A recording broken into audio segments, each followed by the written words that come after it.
আপনি অক্সফোর্ড থেকে যদি পিএইচডি করে আসেন, আপনি শিক্ষিত নন যদি আপনার মধ্যে কোরআন না থাকে। এই কথা আপনি ভালো করে জেনে রাখুন। বিখ্যাত ভাষাবিদ ডক্টর মোহাম্মদ শহীদুল্লাহ বলেছিলেন, তুমি যত বড়ই পণ্ডিত হও, যত বড়ই শিক্ষিত হও, তোমার মধ্যে যতই জ্ঞান থাক না কেন, যদি কোরআনের শিক্ষা না থাকে তাহলে তুমি মূর্খ, তোমার মধ্যে কিছু নেই। আজকে আপনি এত বড় মসজিদ তৈরি করেছেন, মিনার তৈরি করেছেন, এর চেয়ে বড় কল্যাণকর বস্তু হতো যদি আপনি একজনকে একটা কোরআনের আয়াত শেখাতে পারতেন। আল্লাহ রসুল বলছেন, খায়রুকুম মান তাআল্লামাল কুরআনা ওয়া আল্লামাহ, সেই ব্যক্তি উত্তম যে নিজে কোরআন শিখলো এবং অপরকে শিক্ষা দিল। সেই ব্যক্তি আল্লাহর কাছে উত্তম যে নিজে কোরআন শিখলো এবং অপরকে শিক্ষা দিল। সারা পৃথিবীতে যত দামি বস্তু থাক না কেন, যত মূল্যবান বস্তু থাক না কেন, কোরআনের একটা আয়াতের যে মূল্য সারা পৃথিবীর সমস্ত সম্পদের বিনিময়ে সেই কোরআনের আয়াতের মূল্যের সমপরিমাণ হতে পারে না। আল্লাহ রাব্বুল আলামিন সূরা বাকারার 185 নম্বর আয়াতে বলছেন, শাহরু রমাদানাল্লাযী উনজিলা ফীহিল কুরআন হুদাল লিন-নাস ওয়া বায়্যিনাতিন মিনাল হুদা ওয়াল ফুরকান ফামান শাহিদা মিনকুমুশ শাহরা ফালিয়াসুমহু। এটা সেই রমাজান মাস যে মাসে পবিত্র কোরআনকে অবতীর্ণ করা হয়েছে। হুদাল লিন-নাস, মানুষকে সঠিক রাস্তা দেখানোর জন্য, অবায়্যিনাতিন মিনাল হুদা ওয়াল ফুরকান, অবায়্যিনাতিন মিনাল হুদা, এবং মানে বায়্যিনাত মানে স্পষ্ট নিদর্শন স্বরূপ, দিক নির্দেশনা দিয়ে, সঠিক পথের দিক নির্দেশনা দিয়ে, স্পষ্ট প্রমাণ দলিল দিয়ে এই পবিত্র কোরআনকে পাঠানো হয়েছে। অল ফুরকান, এবং এই ফুরকান, ফুরকান মানে পবিত্র কোরআন, এটা হচ্ছে সত্য মিথ্যার পার্থক্যকারী রূপে। ফুরকান মানে হচ্ছে সত্য মিথ্যার পার্থক্যকারী। তো এটা হচ্ছে সত্য মিথ্যার পার্থক্যকারী রূপে তোমাদের উপরে প্রেরণ করা হয়েছে এই মাসে, রমাজান মাসে। ফামান শাহিদা মিনকুমুশ শাহরা ফালিয়াসুমহু, যারা এই মাসটা পাবে তারা যেন রোজা ব্রত পালন করে, সিয়াম পালন করে। এই হচ্ছে আয়াতের অর্থ। আল্লাহ রাব্বুল আলামিন কি বলছেন, যে এটা হচ্ছে রমজান মাস, এই মাসেই পবিত্র কোরআনকে অবতীর্ণ করা হচ্ছে। কেন করা হচ্ছে? হুদাল লিন-নাস ওয়া বায়্যিনাতিন মিনাল হুদা ওয়াল ফুরকান, মানব জাতিকে সঠিক রাস্তা, শুধু মুসলমান নয়, মানব জাতিকে, মানুষকে সঠিক রাস্তা দেখানোর জন্য এক স্পষ্ট নিদর্শন সহকারে এক হেদায়েতের রাস্তা স্বরূপ এই কোরআনকে পৃথিবীর বুকে পাঠানো হচ্ছে, এবং সত্য মিথ্যার পার্থক্যকারী হিসাবে কোরআনকে পাঠানো হচ্ছে। এত ফজিলতপূর্ণ এই বই, এই কিতাব, যা পৃথিবীর বুকে আর এর জোড়া মেলানো যাবে না। এমন একটা কিতাব যে কিতাবের প্রথমেই সূরা বাকারার মধ্যে আল্লাহ রাব্বুল আলামিন বলছেন, যালিকাল কিতাব লা রাইবা ফীহি হুদাল লিল মুত্তাকিন,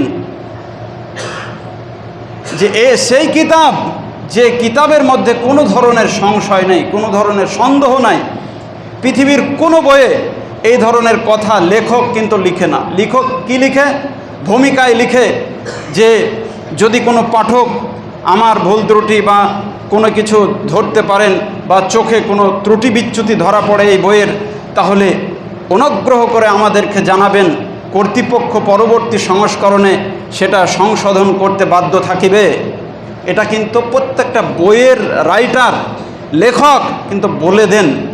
কিন্তু কোরআন এমন একটা গ্রন্থ, এমন একটা কিতাব, যে কিতাবের অথার, যে কিতাবের মানে লেখক বা আল্লাহ যিনি যে কিতাব তিনি পাঠিয়েছেন, তিনি বলছেন এই কিতাবের মধ্যে কোনো সন্দেহ নাই, কোনো সংশয় নেই। এবং পরবর্তী আয়াতগুলোতে আল্লাহ বলছেন যে মুত্তাকিনদের জন্যে এই কিতাবের মধ্যে মানে তাদের মানে পথ প্রদর্শন রয়েছে। মুত্তাকিনদের জন্য এটা একটা নিদর্শন, তারা এখান থেকে উপদেশ গ্রহণ করবে। কিন্তু বড় দুঃখের বিষয়, আজকে এই যে কোরআন অবতীর্ণের মাস, কোরআন নাজিলের মাস, এই মাস পেয়ে আমরা কোরআনকে মূল্যায়ন করতে পারিনি। ফজরের নামাজের পরে মসজিদ ভর্তি মানুষ কোরআন তেলাওয়াত করার কথা ছিল, সেখানে আজ পর্যন্তই 2-1 জন ছাড়া আর চোখে পড়ল না। এই হচ্ছে মুসলমানদের অবস্থা। আজকে যে কোরআনের জন্য মুসলমান জাতি সম্মানিত, যে কোরআনের জন্য এই মাস সম্মানিত, যে কোরআনের জন্য নবী মুহাম্মদ সাল্লাল্লাহু আলাইহি সাল্লাম সম্মানিত, যে কোরআনের কারণে নবী মুহাম্মদ সাল্লাল্লাহু আলাইহি সাল্লাম সারা পৃথিবীর শ্রেষ্ঠ নবী, যে কোরআনের কারণে সাহাবারা ছিলেন উটের রাখাল, সেই রাখাল থেকে তারা সারা পৃথিবীর শাসক হয়েছিলেন এই কোরআনের বরকতে, কোরআনের বদৌলতে। যে উমরের মতো শাসক, যে শাসক একদিন তিনি মরুভূমির মধ্যে দিয়ে যেতে যেতে বলছেন, আমি এই মরুভূমিতে উট চড়াতাম, আর আমার পিতা খাত্তাব খুব রাগী মানুষ ছিলেন। মরুভূমির প্রচণ্ড রৌদ্রে যখন আমি থাকতে পারতাম না, কোনো সময় বাড়ি পালিয়ে যেতাম, তখন আমার পিতা আমাকে সজোরে চড় মারতেন, থাপ্পড় মারতেন। বাধ্য হয়ে আবার আমি এই মরুভূমিতে উট চড়াতে আসতাম। আজ সেই ওমর, আমি অর্ধ পৃথিবীর শাসক, আজকে আমাকে চড় মারার কেউ নেই। এই সম্মান পেয়েছি কোরআনের কারণে, এই সম্মান পেয়েছি পবিত্র কোরআনের জন্য। আজকে সেই কোরআনকে আমরা ভুলে গেছি, সেই কোরআন শিক্ষার কথা আমরা ভুলে গেছি। আমরা মাস্টার হই, আমরা ডাক্তার হই, ইঞ্জিনিয়ার হই, প্রফেসর হই, সমস্ত কিছু হই, পৃথিবীর সমস্ত কিছু আমরা অর্জন করতে পারি, পৃথিবীর সমস্ত আমরা কিছু শিখতে পারি, কিন্তু কোরআন শিখতে পারি না। আপনি যত বড়ই শিক্ষিত হন না কেন, আপনি অক্সফোর্ড থেকে যদি পিএইচডি করে আসেন, আপনি শিক্ষিত নন যদি আপনার মধ্যে কোরআন না থাকে। এই কথা আপনি ভালো করে জেনে রাখুন। বিখ্যাত ভাষাবিদ ডক্টর মোহাম্মদ শহীদুল্লাহ বলেছিলেন, তুমি যত বড়ই পণ্ডিত হও, যত বড়ই শিক্ষিত হও, তোমার মধ্যে যতই জ্ঞান থাক না কেন, যদি কোরআনের শিক্ষা না থাকে তাহলে তুমি মূর্খ, তোমার মধ্যে কিছু নেই। তোমার অন্তরটা যেমন মাকড়সার জাল ভাঙা ঘর, সেই রকম। ভাই বন্ধুরা আমার, আজকে আপনি এত বড় মসজিদ তৈরি করেছেন, মিনার তৈরি করেছেন, এর চেয়ে বড় কল্যাণকর বস্তু হতো যদি আপনি একজনকে একটা কোরআনের আয়াত শেখাতে পারতেন। আল্লাহ রসুল বলছেন, খায়রুকুম মান তাআল্লামাল কুরআন ওয়া আল্লামাহ, সেই ব্যক্তি উত্তম যে নিজে কোরআন শিখলো এবং অপরকে শিক্ষা দিল। সেই ব্যক্তি আল্লাহর কাছে উত্তম যে নিজে কোরআন শিখলো এবং অপরকে শিক্ষা দিল। সারা পৃথিবীতে যত দামি বস্তু থাক না কেন, যত মূল্যবান বস্তু থাক না কেন, কোরআনের একটা আয়াতের যে মূল্য সারা পৃথিবীর সমস্ত সম্পদের বিনিময়ে সেই কোরআনের আয়াতের মূল্যের সমপরিমাণ হতে পারে না। আপনার যতই দামি মার্বেল হোক না কেন, আপনার যতই দামি এসি থাক না কেন, সেই এসির চেয়ে মূল্যবান হচ্ছে কোরআনের শিক্ষা। মসজিদ এত বিল্ডিং দরকার নেই, কোরআনের শিক্ষা যদি থাকে সেটাই যথেষ্ট। আর এই কোরআনের শিক্ষাকে সামনে রেখে সাহাবায়ে কেরাম চালা মসজিদে খেজুর পাতার ছাউনির নিচে যে পার্লামেন্ট স্থাপন করেছিলেন, সেই পার্লামেন্ট থেকে যে শাসন পরিচালিত হয়েছিল মসজিদ নববী থেকে, সেই শাসন ব্যবস্থা সারা পৃথিবীকে রাস্তা দেখিয়েছিল। মজলুম অসহায় মানুষের পাশে দাঁড়িয়েছিল সেই শাসন ব্যবস্থা, এবং সেই শাসন ব্যবস্থা নিপীড়িত, মজলুম, অসহায়, নির্যাতিত, নিষ্পেষিত মানুষকে শান্তি পাইয়ে দিয়েছিল। তারা সুবিচার ফিরে পেয়েছিল এই কোরআনের শাসন ব্যবস্থার কারণে। আর যেটা ছিল চালা ঘরের নিচে, খেজুর পাতার নিচে, অর্ধ পৃথিবী করেছ শাসন, ধুলার তখ্তে বসি, খেজুর পাতার প্রাসাদ তোমার বারে বারে গেছে খসি। আজকে ভাই বন্ধুরা আমার, আল্লাহ রাব্বুল আলামিন আমাদেরকে সারা পৃথিবীর সমস্ত নিয়ামত দান করেছেন। চোখ মানুষের সবচাইতে বড় নিয়ামত। যদি চোখ না থাকে পৃথিবী কিছু দেখতে পাবে না। এই চোখ যত বড় নিয়ামত, তার চেয়ে বেশি বড় নিয়ামত হচ্ছে এই পবিত্র কোরআন। চোখ যত মূল্যবান, তার চেয়ে বেশি মূল্যবান হচ্ছে এই কোরআন। চোখ না থাকলে কোনো সমস্যা নেই, কিন্তু কোরআন যদি না থাকে তাহলে আপনি হতভাগা, এতে কোনোই সন্দেহ নাই। আপনাকে ব্রেন দেওয়া হয়েছে, কথা বলার শক্তি দিয়েছে আল্লাহ রাব্বুল আলামিন। মানুষকে আশরাফুল মাখলুকাত করে সৃষ্টি করেছে। সারা পৃথিবীতে অসংখ্য প্রাণী আছে, ছাগল আছে, গরু আছে, তাদেরও জিহ্বা আছে, তাদেরও মস্তিষ্ক আছে, তাদেরও সমস্ত আমাদের যেমন মানুষের পার্শ্ব আছে তাদেরও আছে। কিন্তু ছাগল কথা বলতে পারে না, গরু কথা বলতে পারে না। তারা হচ্ছে একটা গৃহপালিত পশু, তাদেরকে আল্লাহ সম্মান দেননি।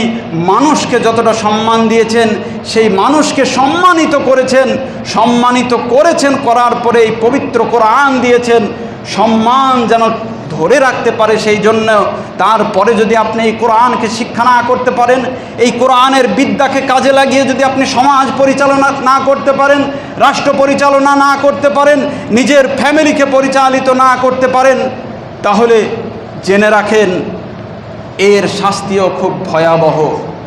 আল্লাহ রাব্বুল আলামিন যত বড় নিয়ামত দিয়েছেন, সেই নিয়ামত যদি আপনি খেলাপ করেন তার শাস্তি তত বড় হবে, এতে কোনোই সন্দেহ নাই। আমরা একটা সময়ে দাস ছিলাম, শ্রমিক ছিলাম, মানুষ হিসাবে আমাদের বেঁচে থাকার কোনো অধিকার ছিল না। পবিত্র কোরআনে সম্মান দিয়েছে।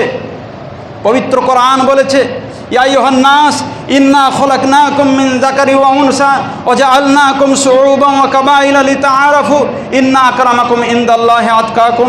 হে মানব মণ্ডলী, তোমাদেরকে আমি একজন পুরুষ একজন নারী থেকে সৃষ্টি করেছি এবং তোমাদেরকে বিভিন্ন জাতি গোত্র উপগোত্রে ভাগ করেছি।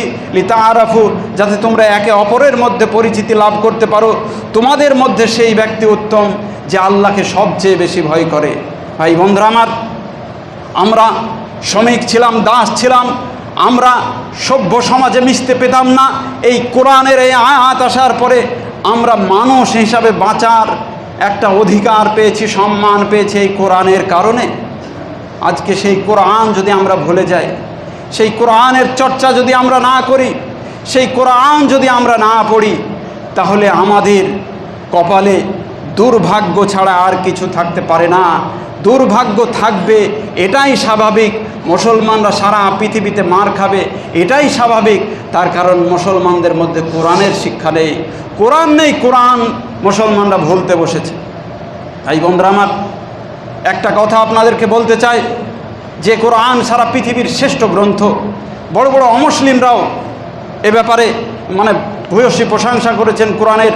স্বামী বিবেকানন্দ তিনি বলেছেন যে সারা পৃথিবীতে এমন একটা পুস্তক, এমন একটা বই, যে বইয়ের মধ্যে কেউ কলম চালাতে পারেনি, একটা নোক্তা দিতে পারেনি, সেটা হচ্ছে পবিত্র কোরআন। সবাই মূল্যায়ন করলো। কোরআন হাদিস অন্য ভাষায় হয় কত গবেষণা, আমাদের ঘরে তাকে তোলা থাকে, হয় না কো আলোচনা।